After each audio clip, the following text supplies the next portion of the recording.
समस्त study education channel को स्वागत करुच्ची पे समस्त स्वागत। तो फाइनाली पे तुमर स्पॉट एडमिशन रिवाइज टाइमलाइन आसी जाइए डेट को पे तुम एक्सटेंड करा बुझीपार। तो स्पॉट एडमिशन तुम डेट एक्सटेंड करा तुम जो थर्ड सिलेक्शन पे एडमिशन प्रोसेस से घुंचाई देती बुझीगला। तो कौन रही डिटेल्स पे मुझे अपडेट आलोचना करी तुम सहित। तेणु वीडियो को शेष पर्यटन देखिए काइंडली पे निज निजर फ्रेंड मान शेयर कर दियो कहीं समस्ते जानवा दरकार। और चैनल को प्रथम देन चैनल को भी सब्सक्राइब करके पे ऑल नोटिफिकेशन ऑन करने जमार बोलूँ नहीं कहीं प्रति मुहूर्त तुमको पे अपडेट दबार दायित्व हूँ मोर बुझीगला। तेणु चैनल सहित कनेक्ट हो देख पे ये government of Odisha higher education department आसी देख revise timeline for the phase 1 admission into the UG course in the higher education institution for the academic session 2026-27 बुझीगला। तो कौन पाई एक्सटेंड करा जाइछि देखिबा।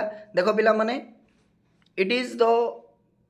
it is to inform all concerned that in view of the prevailing flood situation बुझीपार। तो अर्थात flowed situation जो चली तुमने जानते पे बर्तमान बन्यार विभीषिका 3टी 4टी बर्तमान डिस्ट्रिक्ट रे पुला माने पूरा पूरी फ्लोड हो बुझीपार। तो से कौन कर सिचुएशन को डिफिकल्ट जेहेतु रही being faced by the student and institution in the affected बुझीपार। तो स्टूडेंट मैंने अफेक्टेड होती किसी इंस्टीट्यूशन कौन हो अफेक्टेड एरिया गुड़िक ऑफ द स्टेट बुझीगला।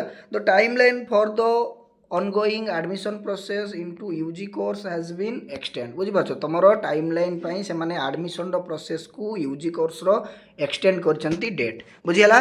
देख ये पे केबे कौन देइछि देख एडेड और अनएडेड कॉलेज गुड़िक लॉ कॉलेज सब कॉलेज में आसी डिग्री कॉलेज यूनिवर्सिटी और गवर्नमेंट कॉलेज गुड़िक है देख टाइमलाइन पे देख ये जो थर्ड सिलेक्शन तुम आसी नहीं कि तुम एडमिशन थिला केबे ना तुम 29 पर्यंत 1 तारिख पर्यंत तुम एडमिशन थिला बुझीगला। किंतु सेटा घुंचाई देकी केबे करछि ना selection of the admission allotment third round last date of reporting of the applicants at allotment institution for the taking admission third round और फाइनल राउंड सिलेक्शन 5 अगस्त बुझीपार। तो 1 तारिख पर्यंत तुम जेहेतु थिला 31 रु 1 तारिख पर्यंत एडमिशन लास्ट डेट किंतु से माने 5 अगस्त पर्यंत तुम घुंचाई बुझीगला।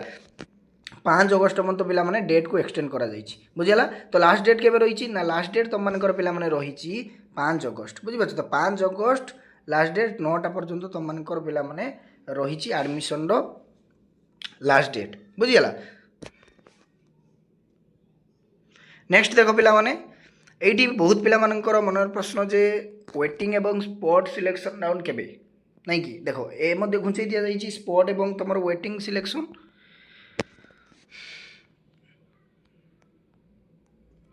देख पे ये वेटिंग और स्पॉट सिलेक्शन राउंड जब देखा ताने देख तुम 8 अगस्त बुझीपार। तो 8 अगस्त रे तुम मानकर पब्लिकेशन ऑफ द लिस्ट बुझीपार। तो तुम मेरिट लिस्ट बाहर तुम 8 अगस्त रे बुझीगला। 8 अगस्त रे तुम मानकर कौन ना मेरिट लिस्ट बाहर कॉलेज गुड़िकर वैकेंसी को लेकिन बुझीगला। तापर तुम मैंने कौन कर ना अप्लाई कर बुझीपार। तापर तुम मैंने देख मेरिट लिस्ट जिते बाहर तुम 10 और 11 अगस्त पर्यंत फिजिकल रिपोर्टिंग ये पे बुझीपार फिजिकल रिपोर्टिंग कौन देख पे फिजिकल रिपोर्टिंग अर्थ हूँ तुम मैंने कॉलेज को भिजिट कर बुझीपार। तो जदि स्पॉट एडमिशन होगा चाहूँ ताने तुम मैंने कॉलेज को भिजिट कर केमी सपोज उदाहरण स्वरूप तुम 20 रैंक अच्छी बुझीपार। तो तुम 20 रैंक अच्छी तुम मेरिट लिस्ट बाहर तुम जो कॉलेज पढ़ाई चाहूँ से 2टी सीट अच्छी बुझीपार। ताले तुम से पाइबा इम्पॉसिबल बुझीगला। जदि तुम 20 रैंक अच्छी ये ताहले तुम कॉलेज रे सीट अच्छी केतेटा ना 19टा सीट ताहले तुम ये 100% पाइज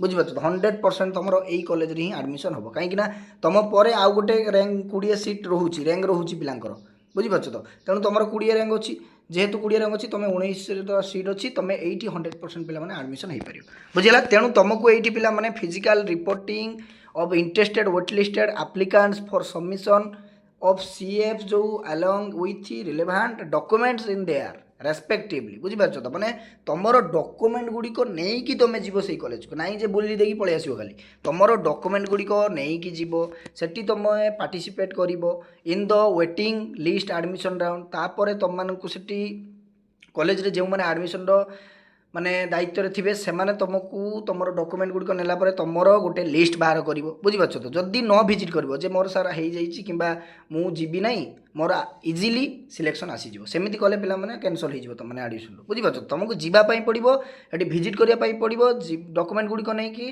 तापर जा तुम मानकर कौन पिला माने ना publication of the merit list बुझीपार देख publication of the merit list के बाहर ना 12 अगस्त पे तुम मानकर स्पोर्ट राउंड रो मेरिट लिस्ट बाहर बुझीपार तो मन रख 12 अगस्त तुम मानकर पब्लिकेशन बाहर अर्थात मेरिट लिस्ट बाहर जीवो तुम नोटिस बोर्ड किंबा तुम वेबसाइट किंबा तुम फोन कॉल किंबा एसएमएस माध्यम तुम मानकू जणाई दिया जीवो तुम माने सिलेक्टेड कि सिलेक्टेड नुहे बुझीगला।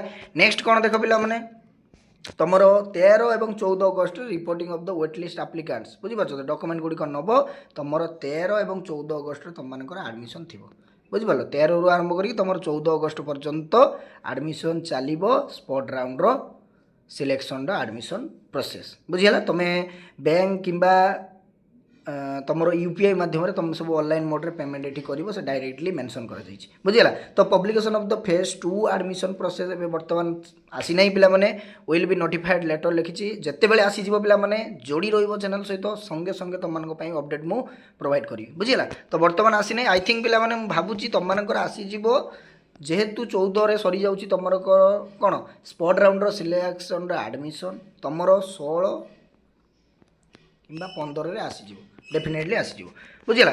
तो काइंडली पिला निज निज फ्रेंड मान शेयर करते तुम रिवाइज टाइमलाइन आलोचना करदेली तेणु रही आज साधुवाद समस्त को धन्यवाद।